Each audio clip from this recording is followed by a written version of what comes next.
Bom dia a todos. Vamos para mais uma meditação da Bíblia. Hoje a gente vai meditar no livro de Mateus, Mateus capítulo 3, no verso do 1 ao 3, o cumprimento de uma profecia do profeta Isaías, que ele fez no capítulo 40, verso 3, a voz do que clama no deserto. Quem é essa voz que clama no deserto? Por que Deus deu essa profecia para o profeta Isaías e foi se cumprir no Novo Testamento? Será que Deus estava feliz com a igreja? Como será que era o cenário da igreja?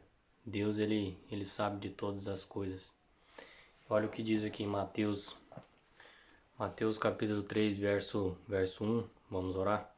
Querido Deus, obrigado, Senhor, pela Tua palavra. Perdoa os nossos pecados, que o Espírito Santo possa traduzir essa mensagem em nosso coração e nossa mente. Em nome de Jesus, amém. Olha o que diz. Naqueles dias apareceu que João Batista pregando no deserto da Judéia e dizia: Arrependei-vos, porque está próximo o reino dos céus. Porque este é o referido por intermédio do profeta Isaías, a voz do que clama no deserto. É aquilo que eu falei para você, que aqui é um cumprimento de uma profecia. Mas por que que Deus fez essa profecia? E por que que João Batista ele nasce nesse contexto? João Batista é a voz de Deus clamando no deserto. E por que não? João Batista ele era filho de Isabel, filho de Zacarias, o sacerdote. Por que que João Batista não entrou na escala do templo? Por que que João Batista não pregou dentro do templo, dentro da igreja?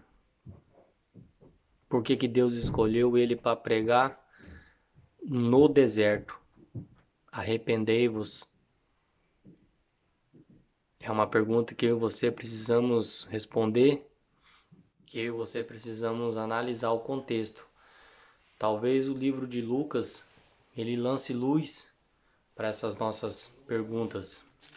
Lucas capítulo 3, do verso 1 ao verso 2, diz assim: No 15º ano do reinado de Tibério César, sendo Pôncio Pilatos governador da Judéia, Herodes tetrarca da Galiléia e seu irmão Felipe tetrarca da região da Itureia e de Traconites da Lisânias tetrarca de Abiline, sendo sumos sacerdotes Anás e Caifás, veio a palavra de Deus a João, filho de Zacarias, no deserto.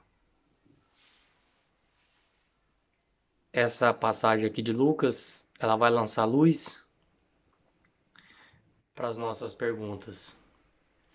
Essa passagem aqui de Lucas vamos se dizer que essa passagem aqui é um contra-cheque. Isso aqui é um pagamento que Tibério César fazia no seu reinado. Aqui ele apresenta os seus liderados e Tibério César ele pagava os seus liderados. E quem estava nesse contexto entre os liderados? Estava Anás e estava Caifás. Aqui aqui fala aqui, ó, sendo sumos sacerdotes Anás e Caifás. Sumos, não existe sumos sacerdotes. Existia sumo sacerdote, existia um que é o máximo. Então Anás e Caifás, eles inauguram uma aberração teológica. Eles inauguram algo que não existe, porque Deus não falou que existiria dois salvadores, é um Salvador. Foi Deus quem estabeleceu o sacrifício da manhã, o sacrifício da tarde, foi Ele que fez o santo, o lugar santíssimo, o altar. Foi ele que estabeleceu. Isso não é uma cultura de um povo, não é uma religião aonde se inventaram. Foi Deus que criou esse contexto, sacrifício da manhã, sacrifício da tarde, sacerdote, sumo sacerdote, e Anás e Caifás, eles são cobras criadas, gente da pior espécie daquela época, gente enviada do inferno para acabar com a igreja. E Deus, ele tem um período de silêncio do último livro do Antigo Testamento, de Malaquias, até o nascimento de João Batista. Aproximadamente são 400 anos de silêncio. 400 anos que Deus está em silêncio. E por isso que João Batista ele não entra na escala do templo. Até a roupa de João Batista era diferente.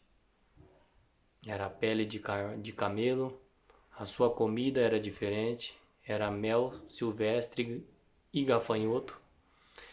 E se você lembra, a comida dos sacerdotes também era diferente.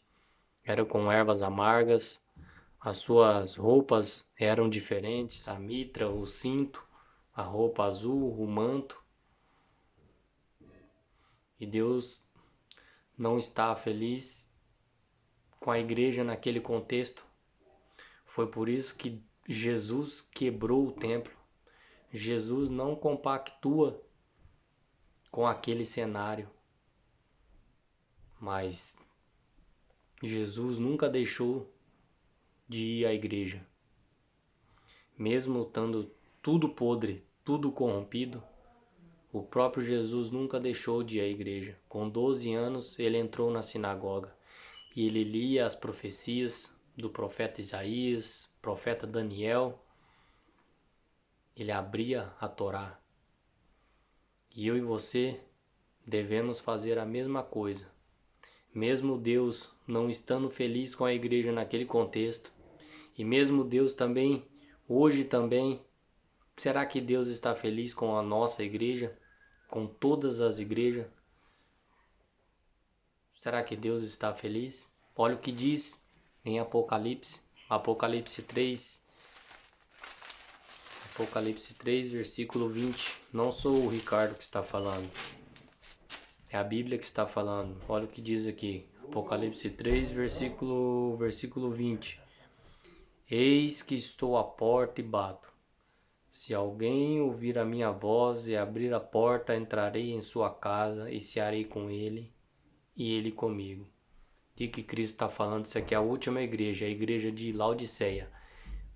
É a última, não existe a oitava, é a sétima igreja, é o nosso período. Diz, eis que estou à porta e bato. Se alguém ouvir a minha voz e abrir a porta, entrarei em sua casa e cearei com ele e ele comigo. Jesus hoje está batendo na porta da igreja. Eu já usei esse versículo, esse verso, e vários pregadores também já usaram para... Tem até uma licença poética que Jesus está batendo a porta do nosso coração, mas o contexto é de uma igreja física, uma igreja literal. E Deus, mais uma vez, se apresenta do lado de fora, Cristo, batendo a porta da igreja. Será que eu posso entrar? Será que eu posso? Será que eu posso entrar na tua vida? É a mesma coisa que eu e você estamos cantando parabéns dentro da igreja para o aniversariante e o grande festejado não se encontra. E ele pede para abrir a porta. Qual é a tua decisão? Vamos abrir a porta para Cristo? Sabe por quê? Muitas vezes nós não abrimos a porta para Cristo na nossa casa, na nossa igreja, na nossa vida principalmente, porque quando Cristo entra, ele muda. E nós não queremos ser mudados por Cristo. Essa é a nossa realidade. Porque Cristo, quando Cristo lidera, Ele muda a nossa alimentação, muda nossas vestes, muda o nosso jeito, Ele muda o nosso coração e Ele muda o seu jeito de pensar e de agir. Você acha que Estevão tinha casa própria? Você acha que Paulo tinha casa própria? Tiago, João? Você acha que teve brigas com partilhas de bens quando Estevão morreu? Não teve. Não estou falando que você não pode ter uma casa própria. Você pode e deve, se você quiser. Mas esse nível espiritual, a realidade é que nós não queremos e não estamos preparados. Que eu e você possa meditar nessa mensagem, possa abrir a porta do seu coração, abrir a porta da sua igreja para Cristo liderar. E a palavra verdadeira seja exaltada dentro da tua igreja, da tua casa e de sua própria família. Que Deus abençoe você nesse dia. Se você gostou desse vídeo, deixe seu like, compartilhe, se inscreva no canal e um bom dia.